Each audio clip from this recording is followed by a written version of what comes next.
Assalamualaikum warahmatullahi wabarakatuh. Salam sejahtera, salam Ramadan kepada anda di luar sana, konco-koncoku. Welcome to my channel. Ha.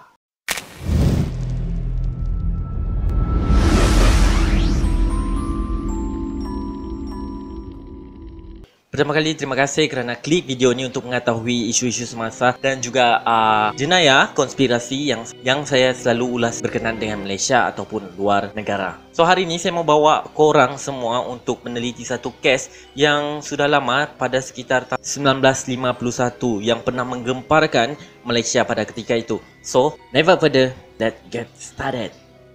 Wong Si Chin, seorang lelaki berbangsa Cina yang dilahir di ibu kota Kuala Lumpur pada 3 Mac 1951 dan dibesarkan seperti orang kebanyakan, macam orang biasa sajalah. Macam kehidupan dia macam orang biasa, macam orang lain. Si Chin ataupun nama glamournya ataupun nickname-nya dipersembahkan tuan-tuan dan puan-puan, Botak Chin, yang mempunyai bilangan adik-beradik seramai 10 orang guys. 10 orang. Dan hal ni sebenarnya yang memaksa dia menjalankan tanggungjawabnya sebagai anak sulung untuk menyara adik-beradiknya yang lain, especially parents dia lah. Dan juga memaksa beliau untuk menamatkan pengajian ataupun pelajarannya di awal usia 15 tahun guys. Kesian kan? So di balik jenayahnya yang saya akan ceritakan tu, ini adalah sisi baik daripada Si Chin, iaitu tanggungjawabnya terhadap family. Jangan pernah lupa tu, okey? So pada usianya 15 tahun, dia telah berjinak-jinak dengan pekerjaan, iaitu untuk mencari rezeki untuk family-nya lah. Dia kemudiannya bekerja sebagai seorang pembantu di pasar borong di Jalan Tun Ismail, lebih tepat lagi lah. Nah guys, di situlah titik permulaan Si Chin ni menjadi penjenayah terbesar negara, okey? Bukan kampung, negara pada satu ketika dahulu. Nama Botak Chin diguna pakai oleh beliau adalah disebabkan maksud dalam bahasa Cinanya yang bermaksud Cina yang tiada kerja. Itu pun boleh jadi nickname ke guys? Tolong faham. Dan bukanlah sekadar paras rupa ataupun fizikalnya yang botak teruslah dia dipanggil Botak Chin. Bukan guys, bukan. Okay? Dan dia juga dikenali sebagai Robin Hood moden semasa kemuncak kejayaannya. Kejayaan jenayah lah. Berdasarkan rekod, Si Chin ataupun Botak Chin ni, lebih senang Botak Chin lah ya, pada mulanya menyertai kumpulan gangsterism 360 semasa dia bekerja di sebuah pasar borong di Jalan Tun Ismail yang saya cakap tadi lah, sekitar tahun 1967. Saya pun belum lahir guys. Korang pula macam mana? Dah lahir ke belum? Nah, dari situ dia bersama-sama dengan 3 orang lagi rakannya telah melaksanakan ataupun telah membuat satu rompakan bersenjata mereka. So itu adalah first rompakannya lah, seramai 3 orang guys yang bersenjata, iaitu pada tahun 1969 pada usia Botak Chin ni yang begitu muda, iaitu baru 18 tahun guys. 18 tahun telah merancang dan juga menubuhkan satu kumpulan bersenjata untuk merompak. 18 tahun. Tidak cukup dengan itu, Botak Chin juga telah menubuhkan satu geng kongsi gelap bersama-sama dengan 3 kawannya tadilah, iaitu Ng Cheng Wong, Beh Kok Chin dan The Boy Le. Dan mereka ni guys sangat-sangat agresif, okey? Kerana pada bulan September tahun 1969 sahaja, iaitu pada tahun yang sama bulan September, mereka telah melakukan 8 rompakan bersenjata. Dan perkara ni telah menyebabkan Botak Chin dipenjarakan selama 7 tahun atas pertuduhan kesemua rompakan yang dilakukannya pada ketika itu. Korang bayangkanlah, pada bulan September sahaja dia telah melakukan 8 rompakan bersenjata guys. Wish, memang khayalah. Oh, jangan. Itu haram. Dia dibebaskan dari penjara 5 tahun kemudian. Dan selepas tu guys, dia try untuk menjalani kehidupan seperti orang-orang biasa, menjadi seorang peniaga, menjual sayur-sayuran dan juga buah-buahan di pasar. Itu adalah usahanya untuk merubah kehidupannya ke arah yang lebih baik. Tapi guys, tetapi usahanya tu macam sekejap saja, sebab bila korang dah terbiasa dengan duit yang banyak, tiba-tiba korang berniaga dengan cara yang bersih tapi keuntungannya sangat sedikit dan income bulanannya yang sangat sedikit, tentulah ia menjadi satu faktor yang besar yang difikirkan oleh Botak Chin pada ketika itu. Dan akhirnya Botak Chin melibatkan diri semula dalam dunia jenayah.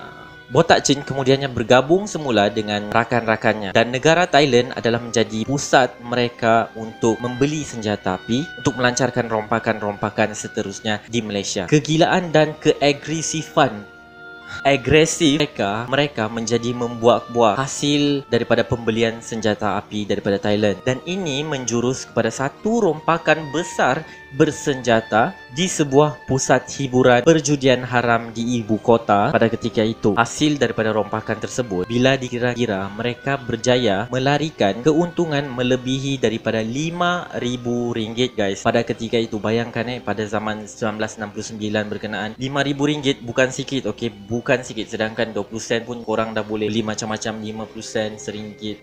Korang bayangkan RM5,000. Dan keuntungan yang dorang dapat tu bukanlah dorang joli ataupun dorang bazirkan. Malah dorang buat keuntungan tu sebagai modal guys, untuk membeli senjata-senjata yang lagi hebat, yang lagi banyak dan lagi fantastik, untuk melancarkan lagi rompakan seterusnya yang berskala besar dan agresif. Pada sekitar pertengahan tahun 1975, mereka telah melakukan beberapa rompakan bersiri seperti yang berlaku di Jalan Imbi di ibu negara. Dan hasil daripada rompakan bersiri tersebut guys, korang cuba teka berapa income ataupun keuntungan yang mereka telah larikan.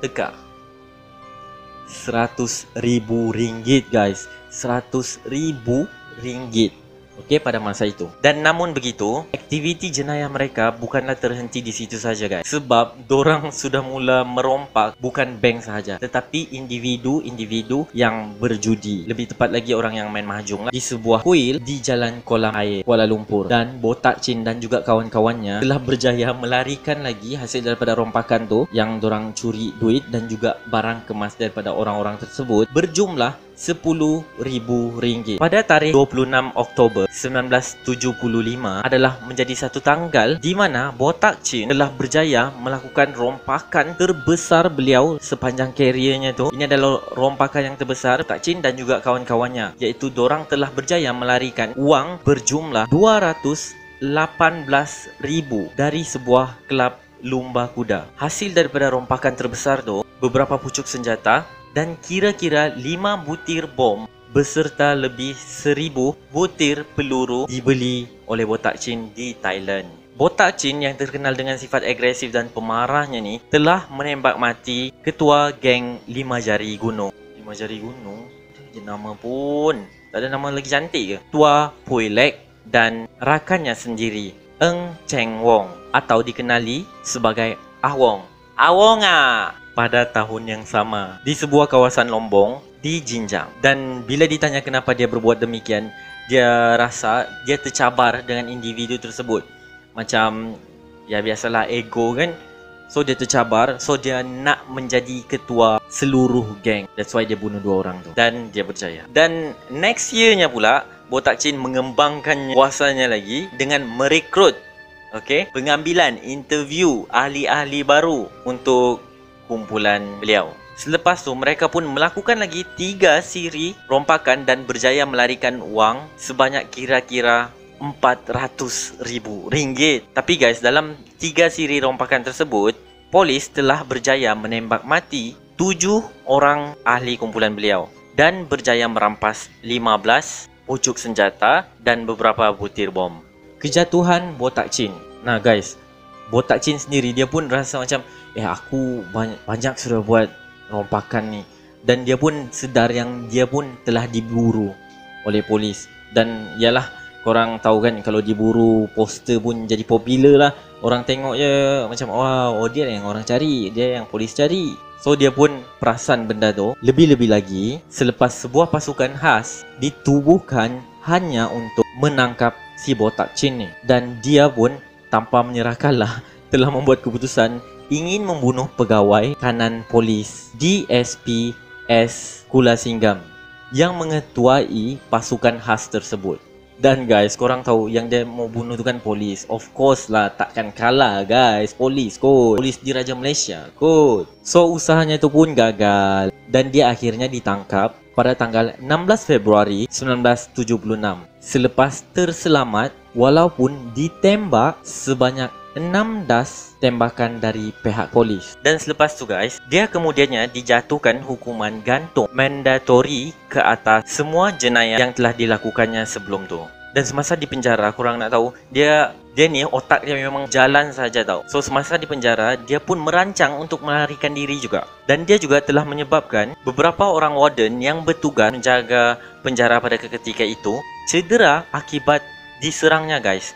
Dia yang serang warden tu. Dan akhir sekali pada tanggal 11 Jun 1981, dia pun telah dijatuhkan hukuman gantung pada tarikh tersebut lah. So selesailah kisah Botak Chin ni.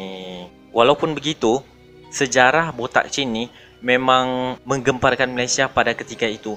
Bayangkanlah, semua orang pun takut sebab berita yang digembar-gemburkan dengan Botak Chin yang tidak dijumpai lagi dan tidak tertangkap, masih bebas di luar sana dan melakukan pembunuhan-pembunuhan dan juga rompakan yang dahsyat dan agresif. So guys, apa pula pendapat anda di luar sana mengenai kes Botak Chin? Dan rasanya itu saja untuk kali ini. Semoga kita berjumpa lagi di next video akan datang. Jaga diri, jaga akhlak. Assalamualaikum. Hantar memang.